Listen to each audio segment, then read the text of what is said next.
Assalamu alaikum. That is, may the creator of the heavens and the earth's peace be upon you and who you represent. Who is the creator? Whatever name you give the creator that made the stars, the moon, made the earth, made all that sustains our life, all the things that the human being didn't make. And we recognize that the creator of the heavens and the earth has given us an inheritance. And this inheritance that the creator has given us is all the things that we utilize to benefit from. And this is words make people. And the word benefit is be fit. That allows us to be physically or psychologically fit to sustain our lives. So we appreciate the creator. And we'd like to let everyone know that we're asking all of us to say a prayer for President Carter, 98 years old. And he's at a time, if you heard on the news, he's in a good place. He's done some really good work in this time. At least I think so. Habitat for Humanity is in Albany, New York, where we are here. They're building or working on their 200 properties. And so we really appreciate the work that they're doing and all the things that he's inspired others to do, and how many may feel he didn't do this as a president, he didn't do that as a president. Like other presidents, they can't do everything.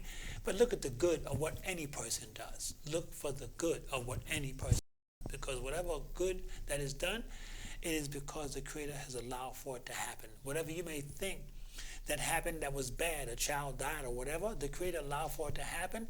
Look for the good in it. Also, today is the day that Malcolm X was assassinated 58 years ago. They're having a celebration at the Shabazz Center at what used to be called the Audubon Ballroom, across the street from the place where I was born in Harlem at Columbia Presbyterian. And so we make prayers for him, because what did he want us to do? He wanted us to have human rights. Human rights. Worldwide, he wanted us to have human rights. He wanted all humans to have the right to do what is necessary for them to be a contributor toward this marvelous, excellent 8 billion people. At that time, it might have been 7 billion plus. We're asking to pray for those that are going through an experience like maybe never before that we heard of in Syria and Turkey. With the situation there that's going on, you must know about it. And people are dying on a regular daily basis based on what's taking place there and what's happening. Let's look for the good of the things that's happening there. And let's pray for all those that died from COVID, or died from the flu, or died from sugar diabetes, high blood pressure. Whatever germ there is out there. There's going to be germs. There were germs in the beginning of life. And so let us just take heed to those that are mourning the passing of those loved ones, and how we should make a prayer for them and ask God to have mercy upon them and forgive them their sins and bless them to a better place.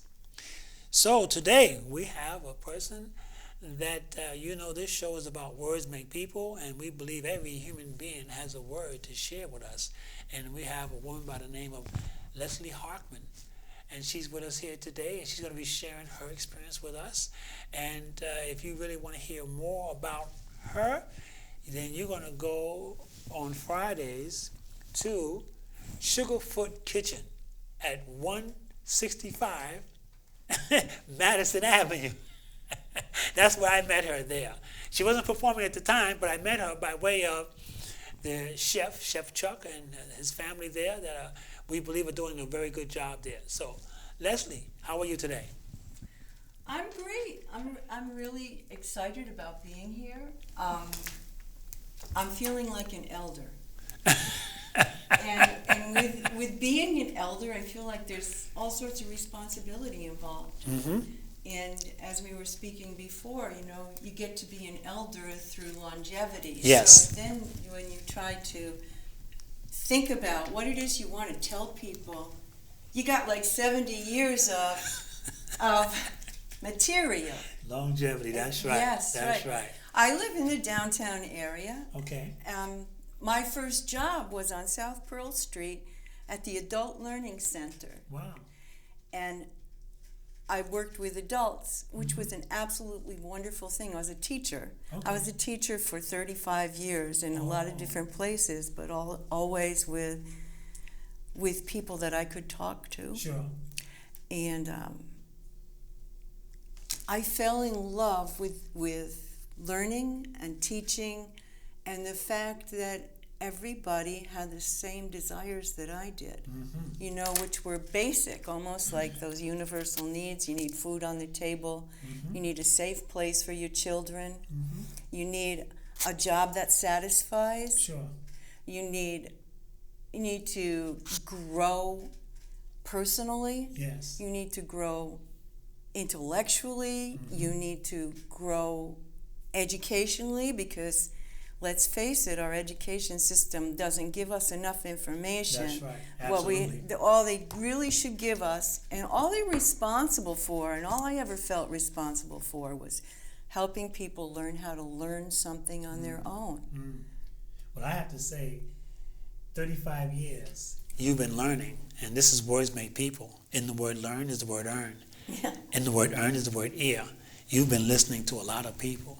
So that makes you obligated to share with us Absolutely. the experiences that you've learned with your longevity, being 72 years old, as you just mentioned. Right. To share with us some of the things that are essential and necessary that will inspire others to hopefully have a long life, a life of prosperity, and whatever that may mean for different people, what prosperity is, but to live a life of some contribution. And so that life you have 35 years and listening and teaching and experiencing those type of things has to be phenomenal, because everyone doesn't get that opportunity to be able to hear other people on a regular basis for 35 years. They may hear in and out, but not on a consistent basis as you were as an educator, as a teacher, you know. So That's true. please share those things with us, you know. Well, you know, as a teacher of adults, as a teacher of prisoners, as a teacher of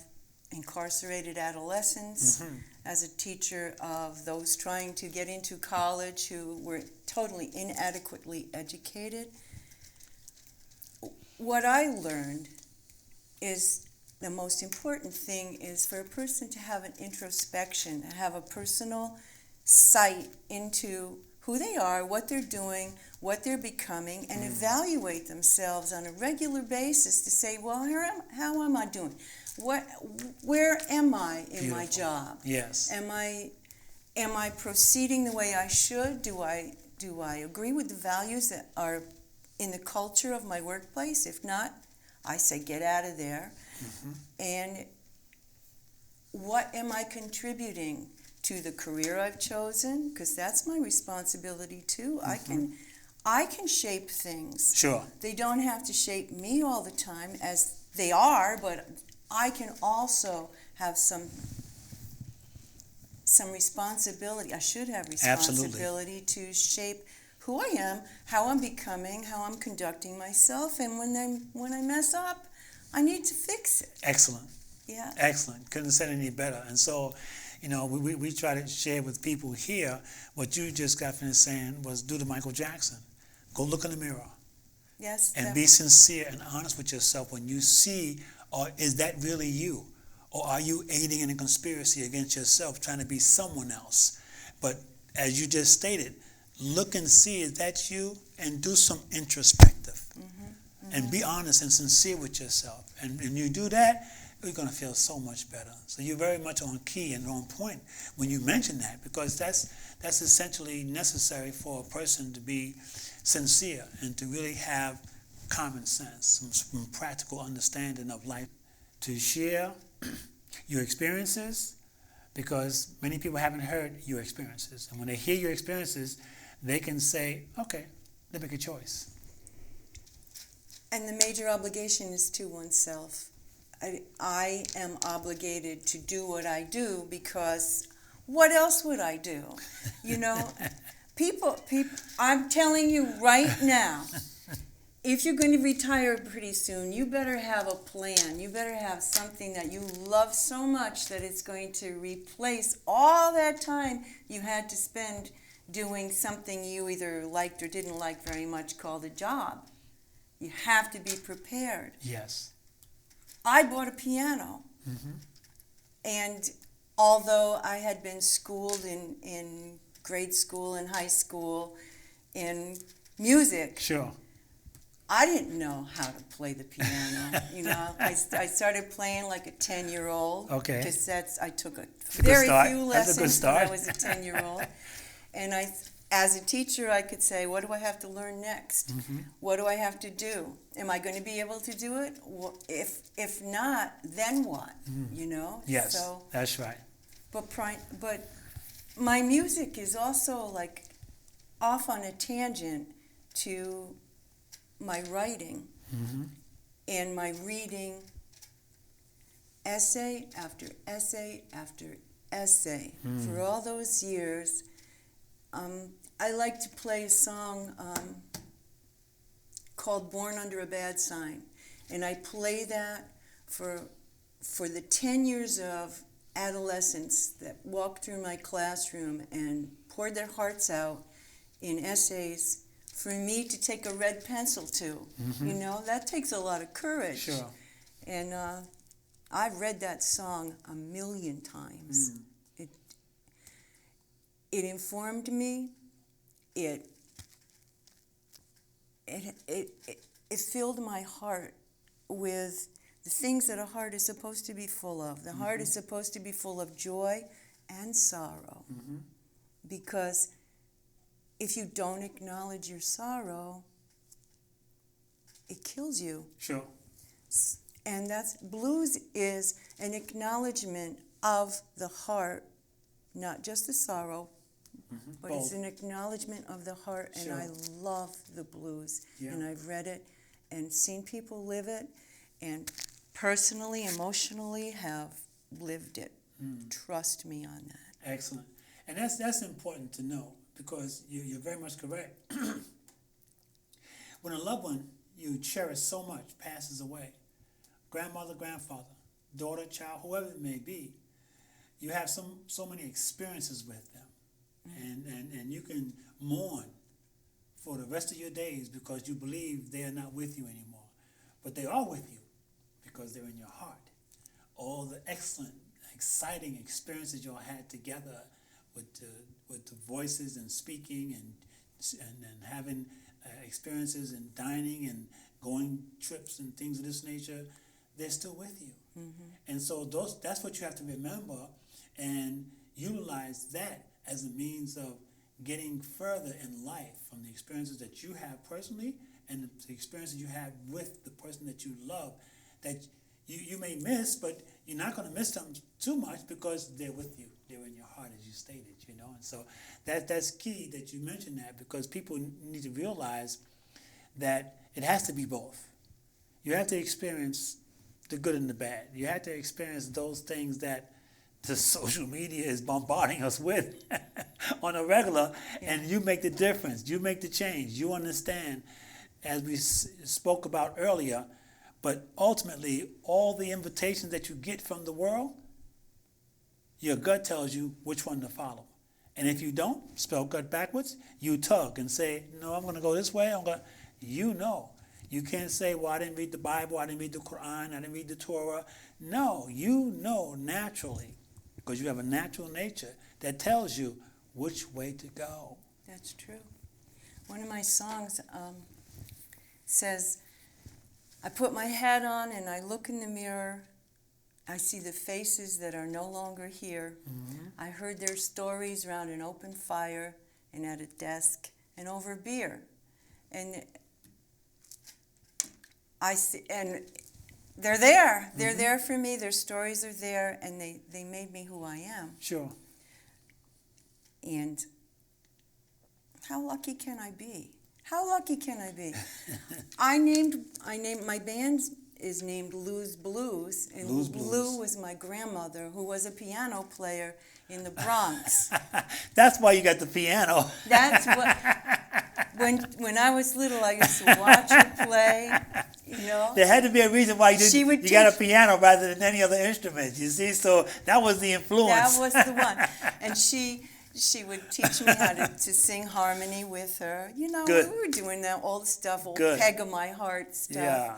And I cover a lot of Billie Holiday and Bessie Smith because I love their writing, and I love the femininity of the chord structures that they use when they write. You Wow. know? And they were both very, very good musicians. They weren't Yes. just singers. They Sure. were musicians, they had, you know? excuse me, they had an experience as well too to That's share right. with the people. That's right. I've also got an experience that I'm working on right now with a group called the Hammerhead Horns, where I get to do nothing but sing. Okay. And so No piano. I got to be that one, you know, out front for a few songs, not Sure. all of them, but out front, like pretending that the light is on me, and it's my responsibility to carry that song through. And we're doing New Orleans style blues and jazz in Yes. that group. And when I play by myself, I just like to cover the words. Yes. The words of the old blues songs, they're just so beautiful. Yeah. And Well, we want you to give us some words on how the listening audience can contact you, whether it's a phone number, whether it's Instagram, whether it's Facebook or Meta, or how can people get in contact with you? You know, what would you like to share with them, even though we're going to post some things as well, too, but what information can you give our listening audience that want to, you know, get in contact with you for any event that they may be having in the future or coming up or at any time?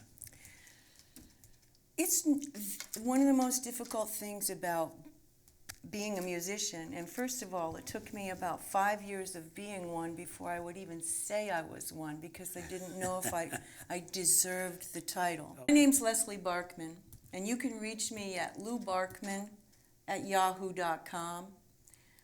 You can see me on Facebook, Leslie Barkman Music. You can listen to me at lesliebarkman.bandcamp. You can probably listen to me on any streaming platform that you like to choose. Just ask for Music by Leslie Barkman. I do a variety of things. I do individual, solo. I do duo. I do trio. I'm taking a little foray into old jazz standards. Wow. I'm singing blues, and I'm a writer. I have 4 CDs of original music that I've written, Beautiful. and they are basically in the style of blues. And even when they're not, everybody tells me I sound like I'm singing the blues. So I love the blues. I earned the blues. I trust the blues. I believe in the blues, and I believe the blues is one of the best vehicles for self-expression that there is. Very good. Excellent.